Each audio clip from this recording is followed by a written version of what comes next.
Hey guys, welcome back. Everything that I've put in this video is practically everything that you need to know about practical completion. This video is going to help not just anyone that is going through the building process right now, but I think it's especially important for Australians since we've had all those government grants become available to offset the fact that COVID really slowed things down in the building industry. Basically, practical completion is when your home is practically complete, but that doesn't mean it needs to be basically ready to move in at that moment. It's essentially everything's been done as per the contract, or there's a few other little things that are still yet to be done, but it's practically there. Hence the name. Why is this beneficial? It basically means that you, as the home owners that have entered this contract with the builder, are able to walk through the house with your site supervisor, and you've got the opportunity to actually pick up on things that might not be quite right. Things like paint on the wall or uneven floors. I actually was able to grab some footage for you guys as I walked through on my actual PCI day, just to kind of give you a feel of what the actual day is like. Stay tuned for my next video, which will go way more into depth with that stuff.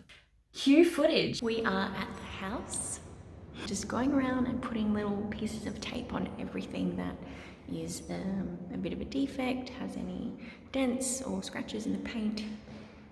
Pretty good so far. What do you guys think about our nipple light bulbs? They really do look like nipples. Essentially around here is just a lot of cosmetic stuff that needs to get cleaned up. You know, little bits of paint, especially the bleeding that's come down from the corners. So that paint has bled, so they're going to really clean up those lines there. And then just on this kickboard, when the tradies are going in and out of the house, a lot of them are using this to clean their shoes. So that's why that would be dirty, and that's something that needs to be cleaned before we move in. You can also see here there's some paint drips. So something like this is just really simple to point out. It's not something to really get stressed about. The builder will make sure that that kind of stuff all gets cleaned up before you actually move in. That's your chance to put together a bit of a list to give to your builder and say, hey, these few items still need to get done before you give me the keys and before I finish paying for the build. Bruh. What's also involved in practical completion, and these are probably more of the more important things to know, is at that point when your practical completion happens, the builder stops insuring their work on the house. So it means that you need to then secure your own house insurance, because if someone breaks in and damages anything from that point on, that's your responsibility. So number one most important thing is doing your research in the upcoming weeks to your first practical completion to see what insurance provider you want to go with. Something really important to note is the payment of your final invoice for the house. I've seen a lot of people get stung by paying their final invoice, even though the builder hadn't actually gone through that list and amended all of those little items or big items that the homeowners had picked up on from practical completion. My biggest tip to you is do not pay that final invoice if you're not happy. But not only if you're not happy for good reason. So if you noted something down during PCI 1 and it hasn't been fixed by the builder and they haven't noted down in writing that they were going to come back maybe in 6 months and fix that, then you have every right not to pay that final invoice because the builder hasn't completed the works that they have been contracted to complete. That's probably the biggest, most important piece of information that you might be able to take away from this video. Know that you do have some power. Where my site supervisor said that that won't be the case, and if you don't pay, you might actually have to pay interest on like a late payment is if you've expected or asked the builder to complete something on the house that's not actually been included in the contract. So it all comes back to the contract. You'll be safe if, you know, everything that you're asking for is in writing and has been legally binded by that contract. Another thing to keep in mind in the lead up to your first PCI 1 inspection is to organize a third-party building inspector. This is not compulsory, so not everyone needs to get a third-party inspector involved, but that's the avenue that myself and my partner went down, and we are extremely happy that we did, because essentially there was definitely some things that the third-party inspector picked up on. For example, there was a missing piece of insulation over the living area that I never would have in a million years checked or picked up on. So look, highly recommend getting a third-party building inspector. If you're worried about the cost, yes, the one we hired was expensive. It cost us almost $900.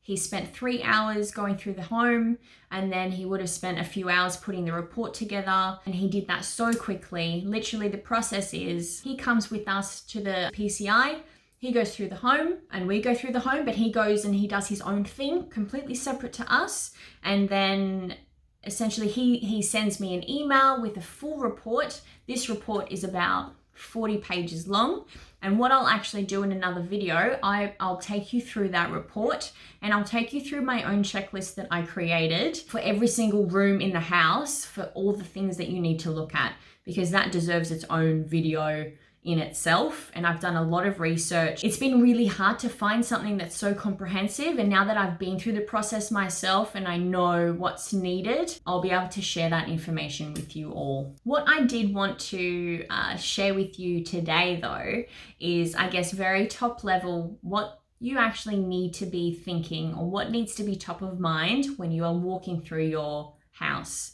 at PCI 1.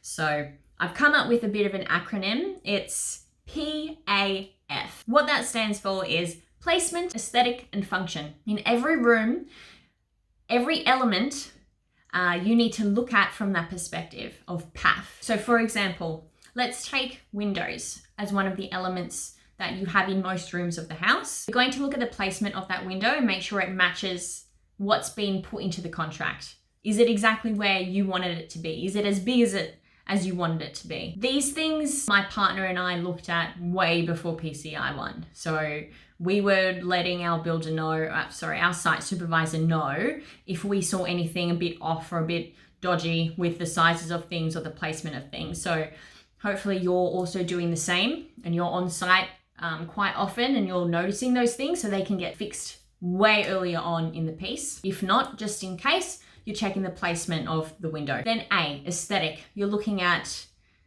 making sure that it actually looks the way it should, like a brand new window. It shouldn't have any scratches or dents. The seals are in place properly. And then finally, function. So function is how you use that element. So for a window, does it open and close properly? Does it lock properly? Does the key for the lock actually work? But I mean, there's so many more things that you need to be looking at, like the paint on the walls. You're looking at all the electrical, making sure that it's in the right spots, that you've got your USB power points if you had them included, that all of your lights have been drilled in the right spot and the fans are in the right spot.